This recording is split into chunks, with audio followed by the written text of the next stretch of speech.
नमस्कार दोस्तों, आप सभी लोग देख रहे हैं KLY न्यूज और KLY न्यूज में आप सभी लोग का स्वागत है। दोस्तों, सुबह में खेसारी लाल यादव का एक पोस्ट आया है और एक जगह से नहीं बल्कि फेसबुक के साथ इंस्टाग्राम से भी ये पोस्ट देखने को मिला है। जी हां, हम बात कर रहे हैं वो पोस्ट के बारे में।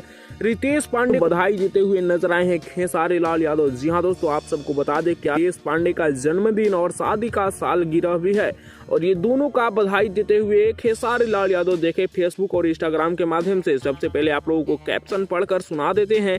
रितेश पांडे जी को जन्मदिन और शादी सालगिरह दोनों की डबल खुशियां, आप दोनों की ये मुस्कान यूं ही हमेशा बनी रहे बाबा, जय हो प्यार। और आगे लव का एक दिल का इमोजी भी लगाए हैं खेसारी लाल यादव और यही सेम पोस्ट इंस्टाग्राम से भी हम लोगों को देखने को मिला। दोनों का आप लोग स्क्रीनशॉट स्क्रीन पर देख लीजिए। रितेश पांडे और उनकी वाइफ की तस्वीर शेयर करते हुए खेसारी लाल यादव ने ऐसा कैप्शन डाला है। फिलहाल इस वीडियो में इतना ही। आप लोग क्या कहना चाहते हैं नीचे कमेंट्स में बताइएगा। और KLY न्यूज के पूरी टीम की तरफ से रितेश पांडे को उनके जन्मदिन और शादी सालगिरह की बहुत बहुत शुभकामनाएं। वो ऐसे ही अपने जीवन में आगे बढ़ते रहे और हंसते मुस्कुराते रहे। फिलहाल आप लोग भी कमेंट में अपना राय दीजिएगा। मैं इस वीडियो को एंड कर रहा हूँ। वीडियो कैसा लगा कमेंट में बताइएगा। अपडेट पसंद आएगा तो लाइक सब्सक्राइब जरूर करिएगा।